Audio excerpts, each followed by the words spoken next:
AP రాజకీయాలు ఆసక్తికరంగా మారుతున్నాయి. కూటమిలోని 3 పార్టీలు కొత్త వ్యూహాలతో ముందుకు వెళ్తున్నాయి.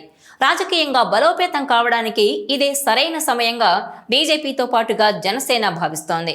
ఇందుకోసం బీజేపీ అధినాయకత్వం ఏపీ పైన ప్రత్యేకంగా ఫోకస్ పెట్టింది. పార్టీ ఏపీ అధ్యక్షురాలు పురంధేశ్వరికి ఢిల్లీ నుంచి పిలుపు వచ్చింది. రాష్ట్రంలో పార్టీ నాయకత్వ మార్పుకు రంగం సిద్ధమైనట్టుగా తెలుస్తోంది. అదే సమయంలో కీలక బాధ్యతలు అప్పగించేందుకు పార్టీ నాయకత్వం నిర్ణయం తీసుకున్నట్టు తెలుస్తోంది. 2024 ఎన్నికల్లో 3 పార్టీలు పొత్తు పెట్టుకుని కూటమిగా ఏర్పడి అధికారంలోకి వచ్చాయి. అయితే ఎన్నికల తర్వాత టీడీపీ, జనసేన తెచ్చుకున్న గుర్తింపు బీజేపీకి ఉండడం లేదు. ఈ నేపథ్యంలోనే ఏపీ రాజకీయాల్లో బీజేపీ తన స్థాయిని పెంచుకోవాలనే లక్ష్యంతో ముందుకు సాగుతోంది.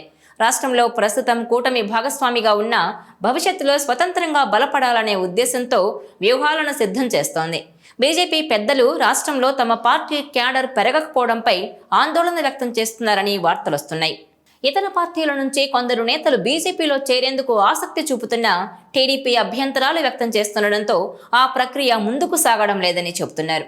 ఈ నేపథ్యంలోనే రాష్ట్ర బీజేపీ అధ్యక్షురాలు పురంధేశ్వరిని ఢిల్లీకి పిలిచినట్టు సమాచారం. బీజేపీ గత కొన్నేళ్లుగా ఏపీలో తన ఆధిపత్యాన్ని పెంచుకోవడానికి ప్రయత్నిస్తోంది.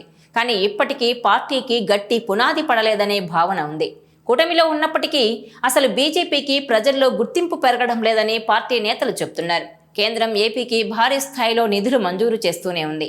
ముఖ్యంగా పోలవరం ప్రాజెక్టు, అమరావతి అభివృద్ధికి నిధులు కేటాయిస్తున్నా ఆ విషయం బీజేపీకి రాజకీయంగా ప్రయోజనం కలిగించేలా ప్రచారం జరగడం లేదని ఆ పార్టీ నేతల్లో అసంతృప్తి వ్యక్తమవుతోంది.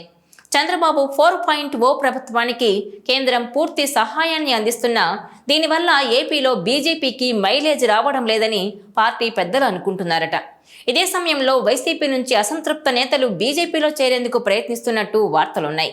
కానీ టీడీపీ నేతలు వారికి బ్రేక్ వేస్తున్నారని, దీంతో రాష్ట్ర బీజేపీ నాయకత్వం సరిగా స్పందించలేకపోతోందని విమర్శలు వినిపిస్తున్నాయి.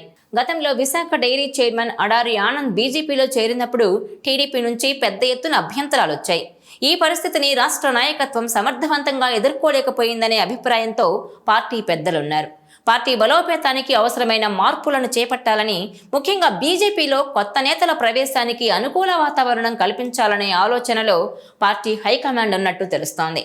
ఈ అంశాలపై చర్చించేందుకే పురంధేశ్వరిని ఢిల్లీకి పిలిపించినట్టు చెబుతున్నారు. ఇదిలా ఉంటే పురంధేశ్వరి పదవీ కాలం పూర్తవుతున్న నేపథ్యంలో ఆమె స్థానంలో కొత్త వారిని నియమించాలని బీజేపీ భావిస్తున్నట్టు సమాచారం. మరోవైపు పురంధేశ్వరిని మరోసారి కొనసాగించాలా లేక జాతీయ స్థాయిలో ఆమెకు అవకాశం కల్పించాలా అనే అంశంపై కూడా కీలక చర్చ జరుగుతున్నట్టు తెలుస్తోంది. ఏపీ కూటమిని ఏర్పాటు చేయడంలో ఆమె కీలక పాత్ర పోషించారని, మోదీ 3.0 సాధించడంలో కూడా ఆమె ప్రస్తుత బాధ్యతలు దోహదపడ్డాయని పార్టీ నేతలు చెప్తున్నారు. అయితే ఇటీవల కేంద్ర కేబినెట్లో చోటు దక్కించుకోలేకపోవడంతో ఆమెకు భవిష్యత్తులో కొత్త బాధ్యతలు అప్పగించే అవకాశం ఉందని వార్తలొస్తున్నాయి. మరోవైపు రాష్ట్ర అధ్యక్ష పదవికి కొత్త వారిని ఎంపిక చేయడం, పార్టీ బలోపేతానికి ప్రత్యేక వ్యూహం రచించడం వంటి అంశాలపై పార్టీ పెద్దలు తీవ్రంగా ఆలోచిస్తున్నట్టు సమాచారం. మొత్తం మీద బీజేపీలో మార్పులు తప్పవని రాజకీయ వర్గాలు అంచనా వేస్తున్నాయి. ఈ వీడియో మీకు నచ్చినట్లయితే please share, like and subscribe R24 Telugu.